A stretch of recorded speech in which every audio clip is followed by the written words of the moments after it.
Hello, and welcome to Ask the Superintendent, or as we like to call it here at EdTV, What's Up Doc. I'm your host, Dr. Amy Grundy, Director of Elementary Schools. On this show, we take your questions and ask them to Dr. Merv Doherty, Red Clay Superintendent. Welcome, Dr. Doherty. Thank you.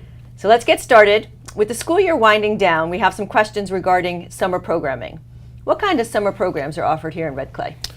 Well, let me start at the secondary level with credit recovery programs for high school students who are trying to catch up, making sure they can graduate on time. We have a middle school program for students who may have been struggling through the course of the year, especially for 8th graders, as we get them ready for the next year, their 9th grade year. We also have a STEM camp. It's our 6th year running the STEM camp. And it's for 6th, 7th, and 8th graders, about 220 students per week. We also are starting a elementary STEM camp this year as well. For information about the STEM camps, you talk to Eddie McGrath at the district office. And for the credit recovery and 8th grade programs or middle school programs for credit, it's Teddy Boyer, who is taking over for Mr. Bertie Watson, who's retiring. We also have some elementary schools that are having enrichment programs. We have the Cap Callaway Summer School that's occurring this year. And there are smaller camps throughout some other schools that they're running. And the schools have already notified parents of what the programs are. And for any questions that parents may have about their school or programs, they can contact the school or contact us at the district office. We'd be more than happy to provide that information. It's a difficult year for us because we're finishing up our phase 3 of our renovation project, and about 16 of our schools will be either 100% closed or about 75% closed as we finish with security plans and entrances, as well as windows in many of our schools and roofs.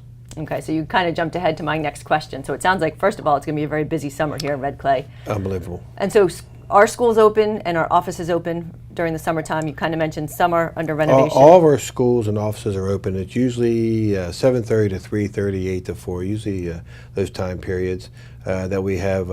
Offices are open with our administrators, secretaries that are in the building. They can register throughout the summer. But even with the construction projects that are occurring, there'll be entrance signs how to get into buildings. Okay. When we look at, example, a school like Highlands that's going through some renovations of their main office, there will be an area that will say, there may be a classroom set up with phones, and as we reconfigure the offices and other schools that's occurring too. We'll always close off the area for safety for our families and visitors in the building.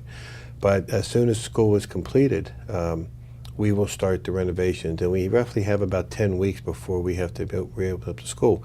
So it'll be extremely busy for the construction and maintenance people. Oh, okay. When should parents register their students for school? We would appreciate now. Okay. And it's never too early to register for kindergarten. It seems to be a major concern of ours that we have about 30% of our students will register a week or two before school starts. And it does affect how we staff our buildings. Right. And so we try to encourage our families to register as soon as possible to be involved with any grade level. And we do understand parents moving in the area. We probably will have several hundred students who will enroll mid-August just because they moved into the Red Clay area and now are attending school. So, but anytime our parents can register, we would appreciate it, especially at kindergarten. Right. We have about 1,400 kindergartners a year. And the sooner the better. It's easy to get the records, placements set up, information to parents on when the school begins, because we communicate all summer with our parents, especially at elementary schools, right, of what's occurring and what the schedules are going to be like. And so parents should go online to make sure they have the materials that they need, identification, residency, when they go to enroll their child into a school. Yep, and I agree with you. It's very helpful, particularly, as you mentioned, kindergarten, to get those kids registered as soon as possible. So as you reflect on the 2015-2016 school year, what are some of the highlights that you'd like to share? Oh my goodness, we've had a fantastic year as we wind down from what we've been able to implement with our inclusion plan, seeing students now involved in a variety of activities. We've increased the after-school programming. with our dual enrollment. We increased our dual enrollment. We now have 15 dual enrollment courses. At the this is a time of year that you see all the fruits come to. Everything starts to grow, and because of the hard work of the teachers and administrators in the buildings, we have national competitors in the Science Olympiad and our Odyssey of the Mind and Lego League and Math League and robotics and our TSA people. And now a lot of our students are off traveling around the country representing Red Clay because of the hard work that was put in all year. And we get a chance to see our students compete not only in team competitions, but when you look at what we've been able to do with our AP testing, our SAT and PSC testing, that our students are ranked #1 in the state again. It's always beneficial for our staffs to see that all the hard work they're putting into the students is paying off. I'm excited. I'll shake about 1,350 hands again this year for graduations. And last year we had our students travel to 135 different colleges and universities, and we think that number is going to grow again this year as we get students ready for college, but also the opportunity for our students to go into the career aspect of their life, or both. Some students will go to Del Tech and also decide to have a job and be successful there. And so when we look at the great things that are going on in every elementary school, I've been traveling to all the schools this month, and to see the hard work and the excitement that the students have. I think the reading initiatives this year, we've really stepped up to providing books for our children, and with United Way and Capital One's assistance, as well as our summer initiative, which we're excited again this year to offer all of our students for free, is the MyOn project, which is going to be an online reading, which they have almost 10,000 books in multiple languages that our students can read books that they want to read. And last year we had 20,000 books, and we're going to try to double that this year with Books Read. It's going to kick off June 1st, and our librarians do a great job with that as well. So I think in every school they have some unbelievable things, from the art programs to other unified arts and band and music, to some of the after-school programs where I've been able to go in to see the robotics and Legos at the elementary level. And our STEM initiatives have really taken off in some of our schools. So we get a chance to reflect at a short period of time. We've already started full planning for next year, and how do we increase the opportunities for our students and help our district meet the goals that we have set for student success. And I think something else maybe you'd want to celebrate is the technology. The amount of technology in our schools. Thank you for bringing that up. The one-on-one initiative, I hit about a third of our schools where the technology was just in full gear. At the elementary level, I was in a 3rd grade classroom, and all the students were working on a writing project, which they had their rubric and they were really excited about with their Chromebooks. And the teachers, the excitement of the teachers of what they're learning. And I think as our teachers become more adept to how these Chromebooks are used, and many of our schools, the staffs in the entire building have now been trained, which is exciting.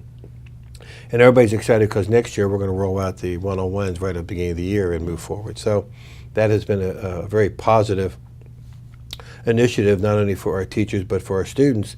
And a lot of our teachers are using Schoology to put everything online. They're becoming paperless, which is down the road. I envision 2 or 3 years from now that when our district's in full field with this initiative, that the learning of not only technology but the ability to gather knowledge, to improve writing skills will just help our students tremendously throughout the system. I agree.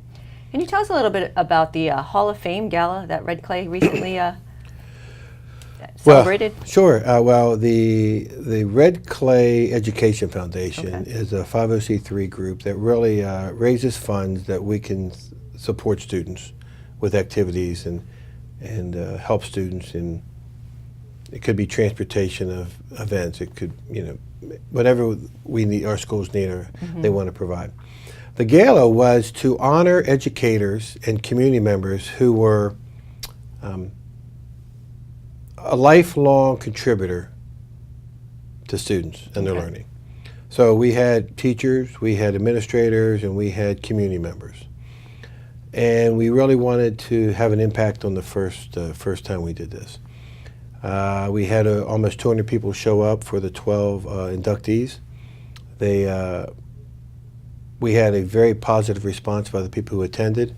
We thought it went very well. We'll have a area in our central office when you enter the central office area where it will have a picture of the inductees and plaques on a wall that we're designing for the Hall of Fame. And we've already posted the nominating forms on the website under the foundations area on our website for next year. And we've already had people fill out forms, and it's important that we honor people who have committed their lives to children. And sometimes we want to see the negatives or the things about education that opinions occur. Mm-hmm. But we had 12 people who their life spoke for themselves. And I think that's what we want to do. We want to honor and respect the field of education. And if we don't do it, nobody else will. And I was very pleased with the opportunity. We raised a little bit of money for the foundation, but it was really to honor people. And I think next year it will be even bigger and better. And it's a nice thing about it. It doesn't cost us a dime to do. Mm-hmm. And we raised funding for the foundation, and I think it talks about our entire district as we try to be family oriented. We try to be respectful to people, and we try to care about the people not only work for us but the people we serve. Right, right. And it was a wonderful event. I had the opportunity to attend, and you say bigger and better. I don't know that it could be better. It could be bigger, but I don't know that it could be better. It was wonderful. Well, thank you. So you mentioned that as you reflect on the past school year, it's a very short time to reflect because we really do have one foot in the next school year. Mm-hmm. What's in store for the next school year? Well, we will continue to implement the one-on-one initiative for next year. And I think we'll probably accelerate the time frame. Okay. They've already started, because our teachers are gearing up and already getting the training. And we did say that a class couldn't receive their laptops until the teachers were trained. Right. And so Which makes sense. our tech people and tech instructors have done a great job of preparing our teachers. We also have a program for seniors next year for those who aren't sure what they want to do. It's a nurse's aid program through the workforce agreement. Mm-hmm. And we're excited about that. It'll be about 15 students who want to be involved with that. Seniors who said, I want to help people. I want to go into this area. We've done some surveys with students. This is an area that's growing, Mm-hmm. and you complete and get your certificate within 1 year. You have a job, and it may lead into college, full-time nurse. We don't know, but I think it's our responsibility to open some doors for people who aren't sure what they want to do. Absolutely. Our dual enrollment on-campus program with Del Tech, we're going to be offering 2 courses next year. We're really targeting students who may want to go to college but weren't maybe the first time in their family, or weren't thinking about it, and now let's experiment with this. Instead of in the schools or dual enrollment, we're going to have it at the George campus. Oh, wow. And they'll actually go to the campus for 2 classes and come back to their school for the second half of the day. And we're excited about the program. It's going to college English, which will also be their senior English, and then a communications course. Both of them will be 3-credit courses that will articulate anywhere they want to go if they want to go to college. Opportunity for us to really expose students to a campus environment. Mm-hmm. We think we'll probably have about 25 students interested from our schools who want to take advantage of that. So we think that's a great opportunity as well as we look to improve our dual enrollment programs and give our students opportunities to do that. I think we want to continue. It's always nice to add, but we have to be very careful that we continue to improve what we're doing with the new elementary math program. Mm-hmm. That I've heard nothing but rave reviews about. Me too. From parents to students to teachers, and we know that we're going to get better the second year we fully implement this. And I think that's a very important piece from our instructional department, that we evolve into better instructors. Right. Because we're sometimes we're learning as we go, and teachers are excited about, we're doing training at the end of the year again, which faculty members are going to receive additional professional development. And then I know that in our instructional department, we're really looking at making sure we review all of our data of our ability to get our students reading at grade level, and how do we improve that. And we've talked to vendors that we've worked with, programs that we have. We do believe the one-on-one is going to assist us in that somewhat in a minor area, but that minor piece of students working with Scholastic or working with Achieve will benefit them, because now it's an ongoing process for them, and they'll have their own computer, which we see all the research. What we do with the computer and implement into their lives is going to benefit them, not just the computer. And so the instructional technology that we have with our teachers will continue to grow. And we've said once we go with the one-on-one process, it's a lifetime of learning now. We'll never be finished the professional development with technology. Right. And so technology will continue to evolve. So. Right. And so when we're looking at the opportunities that we have, we want to be careful not to continue to increase. We're looking with our partnerships we have with several of the tech companies in Delaware and banks that we're going to be expanding our partnerships for internships for our high school students. Several of our schools are going into the computer science pathway now, as well as where we've talked with several companies about programming and coding that we're going to be implementing. I think over the next 2 or 3 years, our big push at the middle school will be revising our career technology programs to really get accustomed to what happens at the high school level, and to really take computer programming and computer science down to the elementary level, and STEM at the elementary middle school level, to really get our students ready for when and our students are ready for this. By the time they get to high school, they're at a much higher level of knowledge of the computer field. Thank you. Our next question comes from a viewer on a more personal note and wants to know, do you ever take a vacation? And what do you do during the summertime? Summer is extremely busy. I like to think Fridays is a day that I can take a vacation, but I really love what being the superintendent of Red Clay, and the summer. You have to find the time. You have to try to take days off. If not, I think you can burn out. But I don't think people outside of our education understand that it's a critical time that we are ready. And one of my responsibilities is to oversee the projects. And usually when a superintendent shows up at a project, it creates a different urgency. Right. And so I don't want to be a paper manager. I want to be an on-site manager. And it's a very busy time of the year. I do take vacation, but it's a day here, a day there. I think it's more beneficial. I get too many emails and too many meetings that I don't want to backlog. Right, right. And people do need to understand that for a flawless school opening, the work has to happen during the summertime. Summertime is extremely busy. It really is. One of our viewers wants to know, what is your favorite part of the job? I enjoy visiting the schools, being in the classroom with students. That's one thing that you miss when you leave as a building administrator. You lose an identity, because when you're a building principal, you have one area of responsibility. It could be 500 to 1,000 students, but you have an identity as a principal. When you're superintendent, you can tell people you're responsible for 18,000 students, 2,300 employees, 32 schools.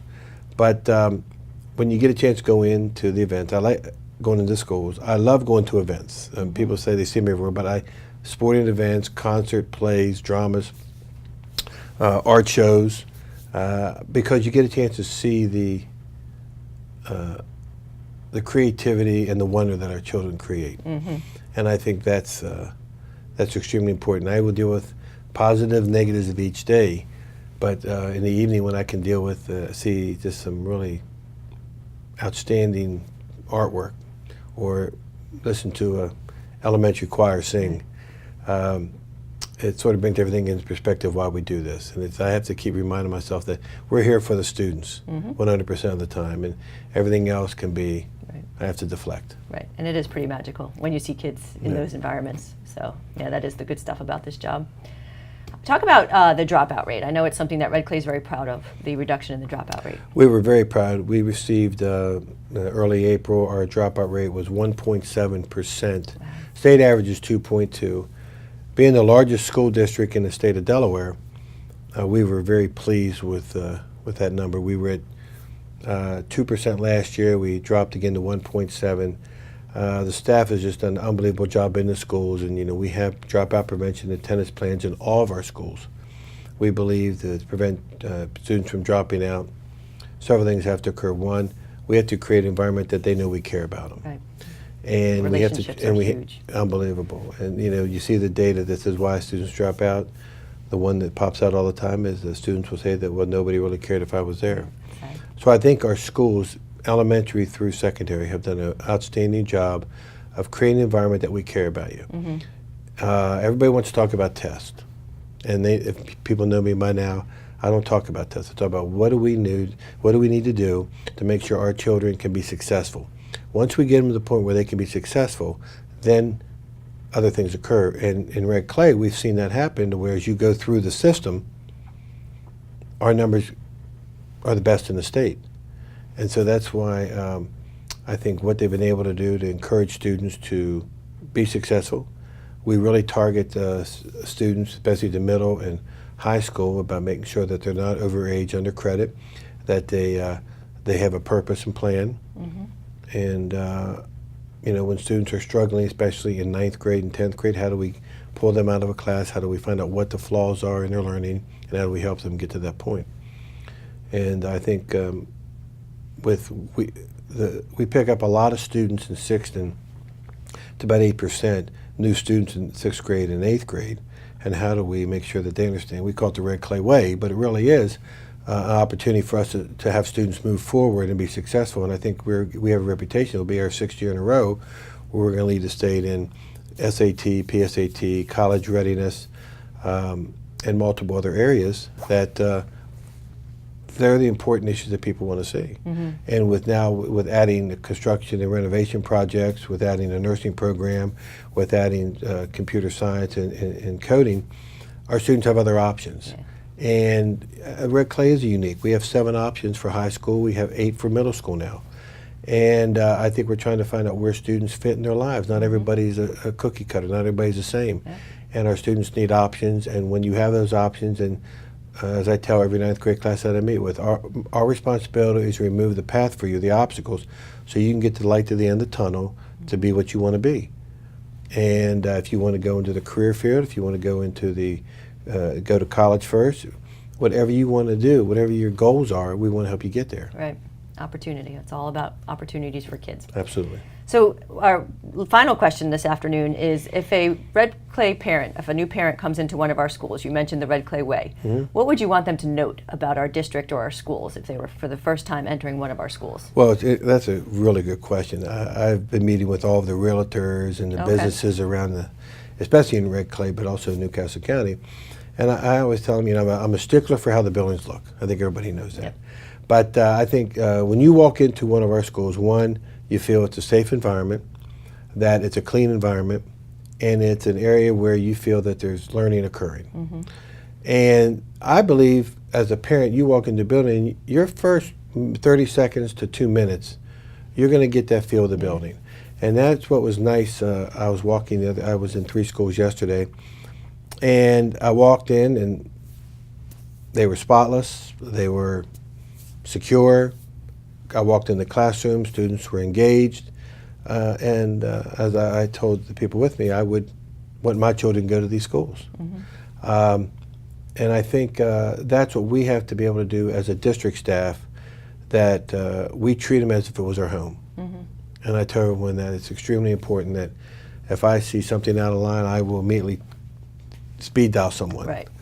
And we're here to support.